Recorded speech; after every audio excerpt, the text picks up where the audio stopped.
now I'm going to introduce you to Donna MacMeans. Donna is a mild-mannered, certified public accountant with a small tax practice. But when it comes to the April 16th, and it's not that yet, but you'll get a sense of it, she's transformed into a passionate writer, or an impassioned writer, passionate maybe too, of sexy historical romance novels, paranormal and romantic suspense. Her manuscript for Educating Mrs. Brimley won the coveted Golden Heart Romance Writers of America Award. Penguin Books purchased it and launched her career as a publisher.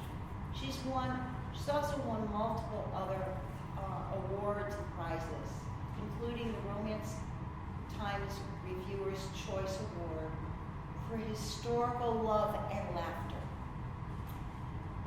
I've had the good fortune of sitting in on one of the workshops that Donna has done for writers, for the Central Ohio Romance Writers Conference. Her analytical ability as an accountant and her talent as a writer combined resulted in one of the finest workshops I've ever attended. It was, I loved it. I told you earlier, I quote it often. The Central Ohio Romance Writers Conference is held each fall, generally in September, and I would encourage you, it doesn't matter what kind of writer or writing you're interested in. It's geared to romance writers, but any writer is going to benefit from participating in the conference. And I hope, Donna said she brought information today about it. But today, Donna will read from her recently released book, Redeeming the Ruse, and her forthcoming book, Casanova Code. I did it wrong. You correct it. Hey, I can do it. I present Donna MacMeans. Hey. And it's not April 16th yet. What she didn't say is I'm an Ohio State alumna. So, with a degree in accounting, I am a CPA, Fisher College of Business, yes. And they let you come back. And then let me come back. The reason why I mention that is you probably know that over at the Ohio Union, they have that room with the stained glass or the Tiffany room or some of the reading room, and you'll be able to find, at least my books were in there. So, if you're interested, get there. See if there was something else I was going to mention. The conference, when that Well, there is the conference, and I have a sheet with the speakers. This year we've got a speaker that's going to cover young adults, Simone Eccles, not too sure how to say it, Christine Higgins, and Joanna Borg from those historicals. I'll put this in the back. The dates are on here, September 28th and 29th, last weekend in September. I'm also teaching a 2-hour workshop on April the 16th, pretty tight there, at the Thurber House downtown, a 2-hour workshop on plotting the romance novel. And then I'm also doing an all-day workshop on March 31st with the Antioch Writers Group for their Genre Saturday. Both the Antioch Writers Group workshop and the Thurber House workshop are both limited to 15 people. So if you're interested, you might want to sign up early. Anyway, I wanted to talk a little bit about Redeeming the Rogue. This is Redeeming the Rogue. This was my 4th novel. And then I'm going to read from the Casanova Code, which comes out in March. Redeeming the Rogue was kind of interesting in that my first 2 books were The Education of Mrs. Brimley, The Seduction of Duke, and this one follows the series. So I wanted a title that was kind of close, that had the shun on the end. And I am anal. I don't know how else to put it. So I analyzed all these historical book titles that ended up on keeper shelves for a period of time. I looked at what words were used in the titles. And what's interesting are different words are used for different genres. But I came across as a popular word, redemption and rogue. And I thought, okay, the title of my book is going to be Redemption of the Rogue. But I don't know what the book is yet, but it's definitely going to have a rogue in there, and I'm going to have to redeem him somehow. So that's how I started. It took a while. By the time the book came out, we wanted to make it more active, the title more active, so we made it Redeeming the Rogue, drop the shun, whatnot. So it sounds a little different. I kind of based this on the hero and his best friend are based on the Wild Wild West, the TV series. You guys might be too young to. Does anybody remember the Wild Wild? I love that show. I love that show. So I used the James Conrad, who was the tough guy. That's my hero for Redeeming the Rogue. That's Michael Rafferty. He's an Irish version of the Wild Wild West. And his best friend, who was a magician, stage performer, had all sorts of different roles. A little bit of a chemist, I believe, in Wild Wild West. His name was Artemis Gordon in the series. Well, my Irish version is Phineas Connor, and he's the sidekick. And I just love those two characters.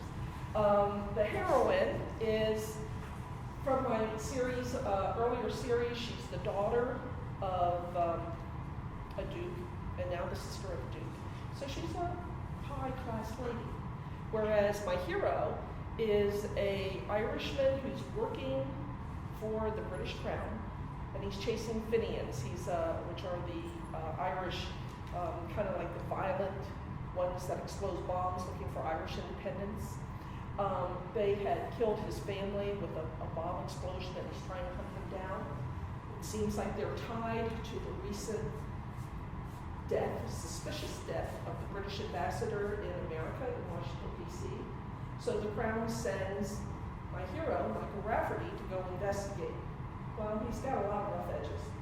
So they hire my heroine to kind of polish him up a bit so he can pass convincingly as the ambassador while he tracks down to find out if this really was a murder. So it's kind of like a reverse Pygmalion in the middle of the book. And my timing was such, it occurs in 1881, which is when President Garfield was assassinated. And I couldn't let that opportunity pass. So that becomes wrapped up in the book as well. My hero gets accused of being involved in the assassination. There's a lot of historical stuff, true history in there, but there's a lot of romance, and it is a sexy book. So that's this one. It came out in August. It's available now, so you might want to hunt it down. This one, I love this book. This comes out in March, and it launches a new series, and it's just perfect for Valentine's, for this read-along to talk about this. A couple years ago, at Valentine's Day, the New York Times ran an article about Victorian personal ads. Man seeks woman, woman seeks man. They had those back then too. They didn't have Facebook, they didn't have Match.com, but they did have the newspaper. So they would run these ads, but they were much more beautifully written than the ones that you find in the other paper, right? So I decided I could do something with these ads. And what I came up with is that a group of women become concerned, and they have reason to become concerned. One of their party works for the newspaper, so she kind of knows the identity of some of these people that are placing these ads, kind of like Craigslist. And they're a little concerned about the women that answer these ads. And if the person is not exactly reputable, that woman could be put in great jeopardy. So my ladies form a group called the Rake Patrol, and they are determined to investigate the men placing these personal ads to see if they're worthy of the women that they're attracting. Now in the first book, which is called the Casanova Code, they know that the person who is placing the ad is a notorious rake. And they figure, why on earth would someone that popular, that has women dripping all over him, why would he be placing an ad seeking a quiet, unassuming woman, if not for nefarious purposes? So they set out to warn all the women that might answer this ad. And in the process, they do have, my heroine is a code breaker. Apparently some of these ads in my research were placed in code. They weren't the one ads or the attraction ads, but in the same column. They would run ads.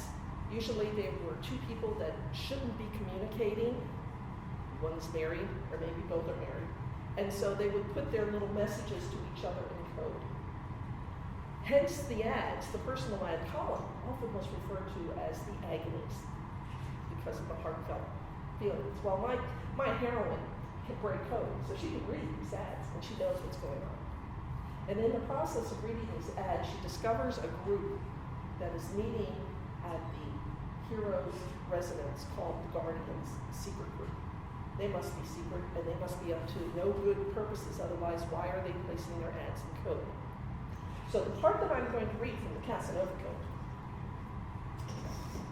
my hero, and look at that, doesn't it look like the two heroes are the same guy? I mean, there's a 1881, and this is set in the 1890s. I'm at the opposite end of the century from Susan. But I think they must really like that one model. We don't have anything to do with our covers, by the way. This is what the publisher gives us.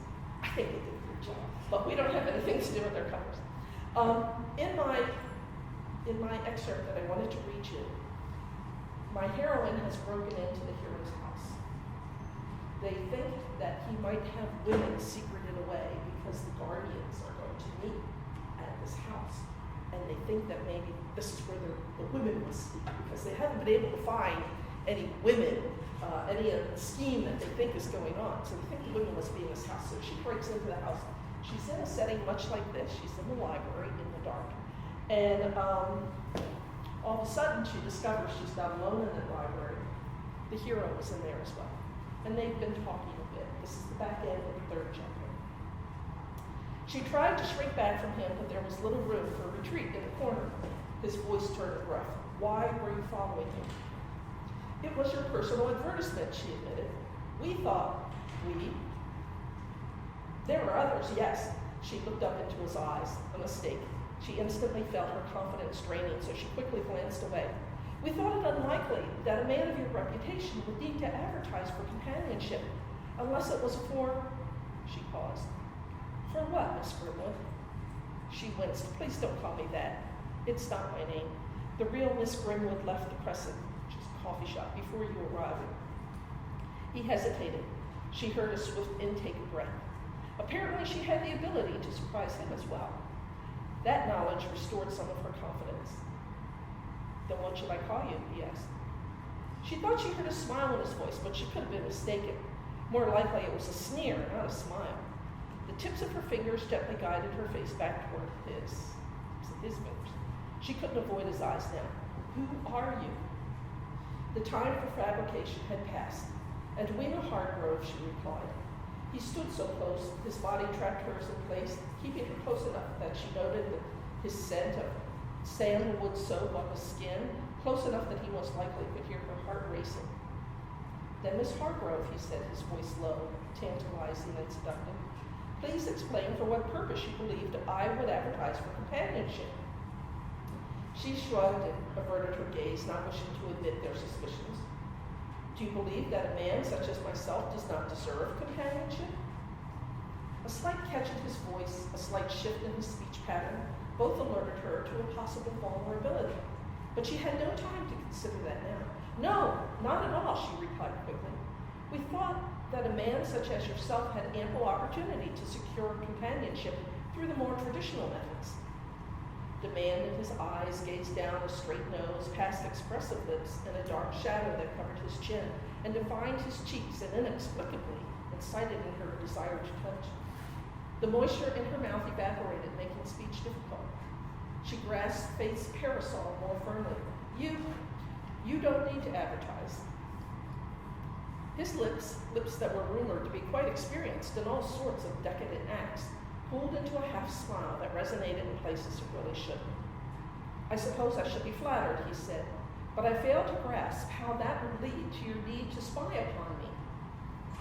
We thought that Casanova, he drew back faintly amused. Do they still whisper that name? She nodded slowly. He shook his head. I thought that had died years ago. His demeanor lightened. She took a welcome breath. Glancing down the unbroken row of books in something akin to nostalgic reverie, he chuckled softly under his breath, then returned his focus on her. I don't recall seeing you at any house parties, Miss Hargrove. I would have remembered you. How would you know of Casanova? The social column of the Messenger. Ah, yes, he interrupted with a smile, that ridiculous column about who was wearing what, as if the matter of jewelry flashed at one's head would make the slightest difference in the outcome of world affairs. His smile faded, but his eyes continued to search her face, his black pupils large in the dim light. But go on.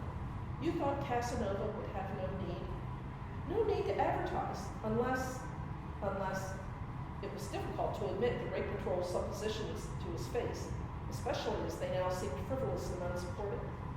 But she drew herself up and took a breath. I thought he was planning to lure an innocent woman for unconscionable purposes. He pulled back. Unconscionable purposes? He stared at her for a moment and then chortled. I suppose you had me confused with my father. Such an odd response. Her nose crinkled in annoyance. No, I don't believe. The ad was placed to benefit another Miss Hargrove, he said without listening to her protest. Someone who was truly worthy of the love of a good woman, as it appears in your estimation. I am not. Confused, she fumbled mentally for a moment. I did not mean to imply. He stood too close to discuss his worthiness for anything other than the sort of delicious unease he caused within her. She slipped past him, freeing her back from the uncomfortable press of the shelves. Still, she insisted, you lied in your advertisement. Those women thought that you were the person with interest. The ad did not identify me, he protested. I would have explained my purpose had I received the opportunity to actually speak to the respondents. A wicked smile spread across his face. I had no idea there existed an entire corps of women determined to thwart my purposes. She was tempted to believe him, if only for the humor in his eyes. But his words didn't explain the reason for this evening's venture. What about the Guardians? She asked. Why did you call them to a meeting this evening? The Guardians? His brows lowered. What are you talking about? A coded message appeared in the Mayfair Messenger that announced a meeting on this very night in this very house. Coded? He certainly appeared flummoxed, but it could be more of his cat and mouse game. It wasn't particularly difficult code to break. It was her turn to sneer. If you don't want strangers to read your secret invitations, you should use a more complex coding methodology. He looked at her as if she spoke in scrambled text. I didn't place a coded message in the messenger. There was no mistaking the address. She insisted the Guardians are to meet here at... They both heard men's voices in the hallway. Panicked, she glanced at Llewellyn. He immediately ran his fingers along the top of a series of books on a shelf far to her left. Good, it's still here, he murmured. His fingers tugged on one of the books, and an entire section of the wall of bookshelves swung forward, a hidden door. Just like those she read about in adventure novels. Curiosity tingled down her backbone, and with it a cautious uncertainty. You can't be discovered here. He grasped her arm and tugged her toward the door. You'll be safe inside. But he didn't listen to her protest. He pushed her through the opening. He followed, and once on the other side, he pulled the bookcase door closed behind him. Devoid of light, she could sense his presence even without seeing him. It was as if he extracted the air from the space that she envisioned to be little more than a pantry. She backed slowly, attempting to put distance between them. Confined in a dark closet with a man known as Casanova, with only a parasol for protection. How did she go from protecting vulnerable women to becoming one herself? Her bustle bumped into something that rattled. Be still, he rasped. This is not an empty room. I wouldn't wish you injured. She heard the click of a second latch. There, he said. They can't hear us or see a light with both doors closed. What is this place, she whispered. It's a place you shouldn't be, he stated. His harshly spoken words combined with the total darkness lifted goose flesh on her arms. After a moment, she heard a resigned sigh. Miss Hargrove, I would not have brought you here if there had been another option. You understand that, don't you? Your reputation would suffer greatly if you were discovered alone with me at this time of the evening. Yes, I understand that, but I'm not certain how long we will be detained here, so I'm going to light the jet so we can safely negotiate the limited space. But in all consciousness, I must issue a warning. A warning? Alarm rattled her already jittery insides. Had she escaped the stew pot only to be sacrificed in the fire? She slipped her hands behind behind her to investigate what she had backed into. She discovered what felt like chess pieces that wobbled and fell to the floor. She withdrew her hands before she did more damage. What kind of warning? If you value your innocence, he struck a match that flared a moment, casting his face in dark, somber shadow. Keep your eyes tightly closed. Doesn't that sound